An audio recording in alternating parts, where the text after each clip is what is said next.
오늘도 웃어넘기셨죠?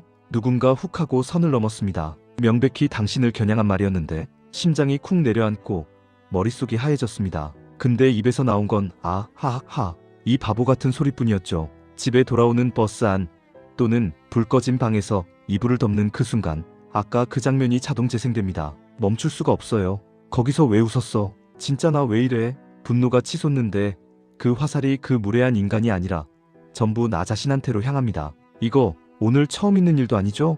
특히 아이면서 F 성향이신 분들, 남들은 할 말 다 하고 뻔뻔하게 잘만 사는데 왜 나만 맨날 이러고 있을까요? 오늘 그 이유를 뇌과학으로 완전히 해부해드립니다. 이거 듣고 나면 입을 차는 대신 그 인간을 향해 코웃음 치게 되실 겁니다. 갑자기 무례한 공격을 받았을 때 머릿속이 하얗게 지워지는 건 멘탈이 약해서가 아닙니다. 우리 뇌 깊숙한 곳에는 위험을 감지하는 화재 경보기, 편도체가 있습니다. 직장 상사나 기센 지인이 선을 넘는 막말을 던질 때 편도체는 이것을 단순한 스트레스가 아니라 생존을 위협하는 치명적인 공격으로 인식합니다. 하지만 우리는 꽉 막힌 사회적 관계망 속에 살고 있죠. 잡고 싸울 수도 없고 당장 그 자리에서 소리를 지르며 도망쳐 나올 수도 없습니다. 피할 곳 없는 이 딜레마 속에서 편도체가 선택할 수 있는 유일한 생존 전략은 바로 동결 반응입니다. 스스로 몸과 뇌를 얼어붙게 만들어 가장 안전한 상태로 일시 정지하는 겁니다. 이 숨막히는 비상사태에서 뇌는 생명 유지에 당장 필요 없는 기능부터 전원을 차단합니다. 그 1순위 타겟이 바로 논리적인 언어를 만들어내는 대뇌피질의 브로카 영역입니다. 상황을 분석하고 나를 방어할 멋진 단어를 골라내어 조리 있게 반박하는 이 모든 과정은 평화로울 때나 가능한 엄청난 고비용의 뇌활동입니다. 당장 숨통이 조여오는 편도체 입장에서는 이런 사치스러운 언어 중추부터 셧다운시키는 게 당연합니다. 속으로는 수만 가지 억울함이 소용돌이치고 당장이라도 쏘아붙이고 싶은데 막상 입술을 달싹거리면 아무 소리도 나오지 않는 이유가 바로 이겁니다. 멍청해서 타이밍을 놓친 게 아니라 당신을 보호하기 위해 뇌가 스스로 언어 회로를 닫아버린 물리적인 마비 상태였던 겁니다. 특히 외부 자극을 수십 배는 더 깊고 무겁게 받아들이는 아이 성향의 뇌에게 타인의 뾰족한 무례함은 엄청난 과부하를 일으킵니다.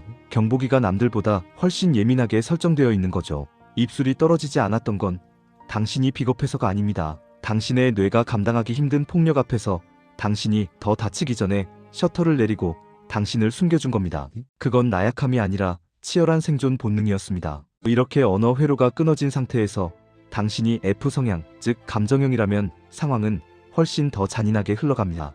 F 성향의 뇌는 타인의 감정과 숨은 의도를 스펀지처럼 흡수하는 거울신경세포가 비정상적일 정도로 광범위하게 발달해 있습니다. 이것이 평소에는 주변 사람을 보듬는 따뜻한 다정함의 원천이 되지만 누군가 나를 공격하는 그 피 말리는 순간에는 내 심장을 찌르는 날카로운 무기로 돌변합니다. 상대가 뱉은 무례한 말에 내가 상처를 입었음에도 불구하고 당신의 뇌는 그 찰나의 순간에 주변의 공기 흐름까지 읽어냅니다. 내가 여기서 정색하고 분위기를 싸하게 만들면 저 사람이 얼마나 민망해할까? 옆에 앉아있는 사람들은 또 얼마나 가시방석일까? 심지어 나를 찌른 가해자의 입장까지 자동으로 미러링해서 그 당혹감을 내 감정처럼 느껴버립니다. 내 속은 새카맣게 타들어가고 피가 철철 나는데도 당신의 이타적인 뇌는 전체의 평화와 심지어 가해자의 체면까지 지켜주기 위해 나 자신의 정당한 분노를 꾹꾹 눌러 담아버립니다. 우리는 흔히 이런 모습을 착한 바보 콤플렉스라고 부르며 성격의 결함으로 자책합니다. 하지만 사실 이건 지극히 신경학적인 과부하 상태에서 벌어지는 비극입니다. 타인의 찡그린 표정, 분노, 당혹감을 감지했을 때 내 뇌가 받는 스트레스 호르몬의 타격이 너무나 크기 때문에 차라리 내가 한번 참고 내 입꼬리를 억지로 올려서 바보같이 웃어넘기는 쪽이 뇌 입장에서는 당장의 고통을 피하는 가장 빠른 진통제였던 겁니다. 진짜 문제는 이 세상에 널린 에너지 뱀파이어들이 이 지점을 기가 막히게 파고든다는 사실입니다. 남의 감정을 갉아먹고 사는 이 이기적인 인간들은 본능적으로 냄새를 맡습니다. 슬쩍 선을 넘는 농담을 던졌을 때 당신이 정색하지 못하고 어색하게 웃어넘기는 그 찰나의 눈빛을 보는 순간 아, 이 사람은 내가 감정 쓰레기통으로 써도 반격하지 못하는구나 하고 타겟을 고정해버립니다. 그리고 당신이 참다 못해 조금이라도 불편한 기색을 비치면 아주 적반하장으로 나오죠. 장난인데 왜 그렇게 정색을 해? 너 아이라서 그런가 되게 예민하네. 자기가 칼을 찔러놓고 오히려 당신의 그 섬세하고 배려심 깊은 성향을 탓하며 교묘하게 죄책감을 뒤집어 씌웁니다.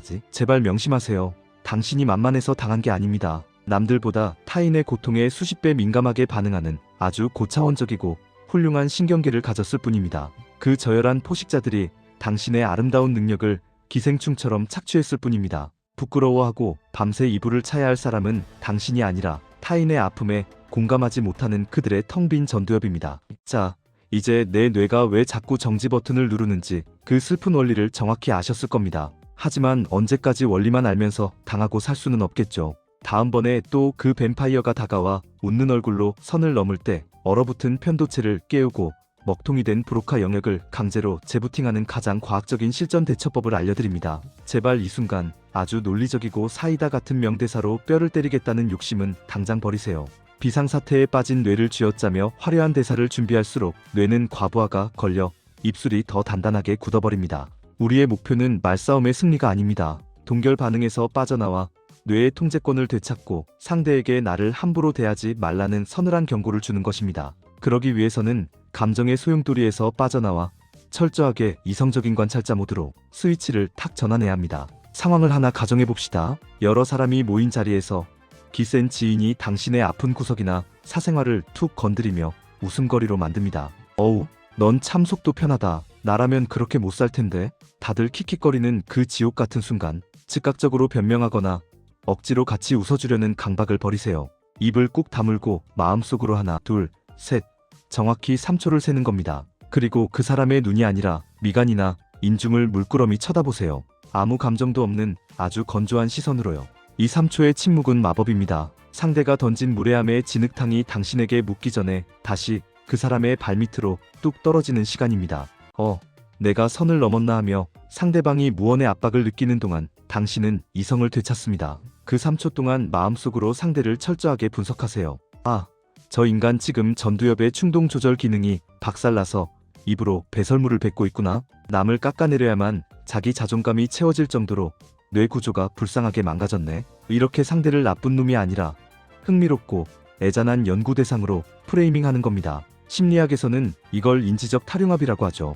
분노라는 감정과 나 자신을 분리하는 순간 비상벨을 울리며 날뛰던 편도체가 서서히 진정됩니다. 이거 내 생존이 걸린 위기가 아니네 하고 뇌가 안심하면 멈췄던 전두엽에 불이 켜지고 언어 중추가 살아납니다. 전두엽이 돌아왔다면 길게 말할 필요도 없습니다. 감정을 완벽하게 뺀 얼굴로 평소보다 반 옥타브 낮은 목소리로 짧게 끊어치세요. 이렇게 말하세요. 그걸 지금 왜 물어보시는 거죠? 혹은 방금 그 말씀은 선을 많이 넘으신 것 같네요. 변명도 분노도 섞지 마세요.